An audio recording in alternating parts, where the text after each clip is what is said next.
Hello everyone, we're back in New Teachings. This will be Segment 3, Part 5. The vital impression I wish to impart here is that Earth is a very small planet physically, and is a part of a solar system family, from whom all are fed by the sun's life energy.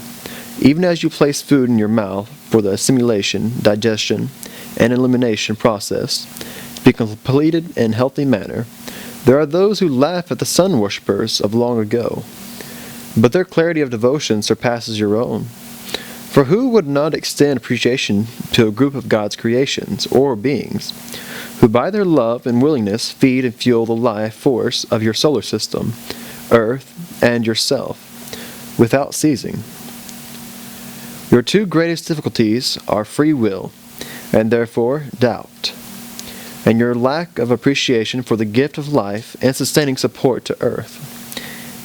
It is wise to be reverent, for a lack of reverence detracts from your spiritual growth. Do not ignore devotion, and do not doubt God. For the doubter who denies the truth becomes an unloving soul with no appreciation for anything given from the Creator and the other creative energies in their continuing process to make you whole again. Without their love and caring, there is no hope. Planet Earth's population will return in remembrance and commitment to the relationship originally intended by the central being. While I can share this brief overview of the immense universe in which you have a tiny part, unless you can feel and appreciate it, the information will do nothing to aid humanity's restoration to its former place of wisdom and love. For once the earth glowed with an etheric light of such beauty that she was known as the jewel of this quadrant of the universe. Will you help regain her former position? To grasp some sense of what I share? Please take time on a clear-skied evening and just sit and watch all that you see above. Every twinkle of light represents an immense number of life forms, into the billions, even as Earth contains such. Know that the governmental body, the Milky Way galaxy, is the homeland of many great beings, luminaries, energies, and vibrations, who have their residence there, and who have profound spiritual effect upon planet Earth. Most important to remember is that some souls choose to come to Earth in a mass immigration plan, in a spirit body, to begin this newly made planet about 8 million years ago. The intention was to make it a wonderful learning place within the solar system and this galaxy.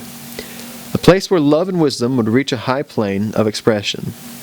So you are not here by accident, nor were you always in this dense form, which now encases your soul and physical flesh. Most religions speak of a separation or fall in humanity's past. And so there is much I could share about this sinking of consciousness into its present pitiable condition. To avoid guilt, however, is my goal, for it freezes your ability to change and move forward. Therefore, let me just remark that what is gone is gone. Whether you are a fallen angel, rescuer of fallen angels, children of these angels, a visitor from some other star seed, or merely an unlearned or lightless soul, you are needed. Mankind's future depends in a large part upon your commitment to have peace and nothing but peace. Let this be our common purpose and opportunity regardless of past history. And I say once again that eons ago, when the planet was given life, the goal was for this new creation to rise in glory. As a glowing beacon, she was to exemplify a creation who would honor its source in true adoration, and love, but with the developing wisdom as well.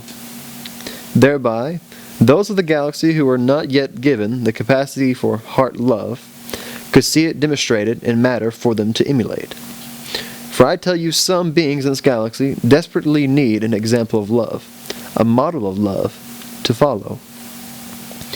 In this earth experiment for all souls to grow in love and wisdom, I must gently ask you to evaluate how you think humanity is doing at this hour. Is your present civilization a prototype which would give other members of God's creation as a sample of how to love with the heart? For they already overshadow your mental capability and primitive scientific and technological information. But until now, these great mental learners have focused almost entirely on intellectual aspects of life and no other. You of Earth, who were intended to become the pattern which extends love to these mental beings, have much to learn from these other ones, but also much to teach of the feeling nature of mortality. You can teach how to love God totally, while sealed in a fleshly body. Perhaps you could be described as energy living in matter, remembering itself as the greater love identity. But however you explain this, be assured that this was the plan undertaken nearly 8 million years ago, here by the spiritual and etheric realms, from which some of you emerged and are a part of. Some souls volunteered to be here until the plan was achieved, and Earth was in concert with the other planets, in both the solar system and the galaxy, as that place where the demonstration of love of God in all life forms could be witnessed and experienced. The graduates could then go forth to teach others and practice what they themselves had learned. You must ask how you are doing in that experiment, and in that answer and evaluation, not from a wish to be guilty or a burden with the crushing awareness of failure, you must bring forth a new recognition of what must change if this noble purpose is yet to be fulfilled. Let each person on earth acknowledge that behavior is a test of knowing. How are you behaving? What have you learned, citizen of earth, that you would share with your own human family on earth? And what is it you would teach the rest of this galaxy's life forms about love? Certainly those who teach love and peace will learn more about their subject, but they must have some basic proficiency first. Imagine, if you will, that you are a member of another branch of God's creation, seated into the same galaxy alongside this small solar system in which Earth resides.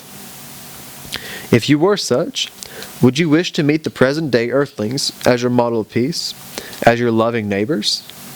Very likely you would think of a few individuals who could be used as ambassadors of peace, because of their gentle nature and love quality.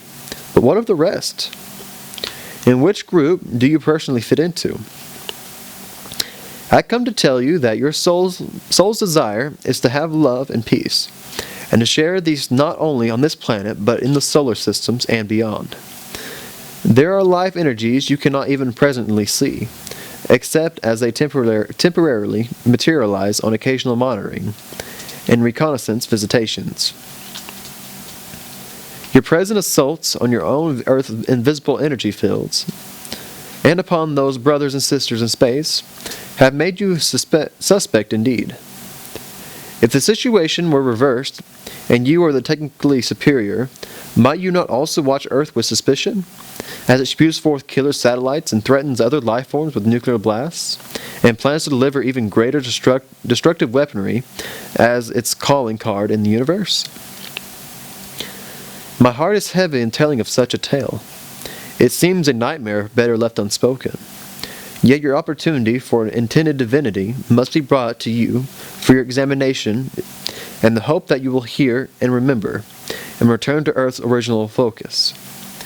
As your world teacher, I must take this attempt to change the abysmal reputation Earth has gained. For it was exquisite for 1,000,000 years before the spiritual fall into density. Can you hear me?